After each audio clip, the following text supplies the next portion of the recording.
అది ఎక్కడుంది మీరేమనుకోనంటే నేనే వెళ్ళి తెచ్చుకొందునా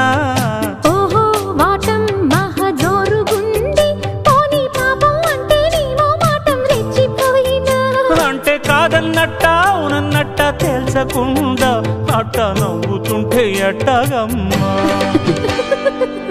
ఇవ్వాలి ఇవ్వాళైనా మీరు ఏది అది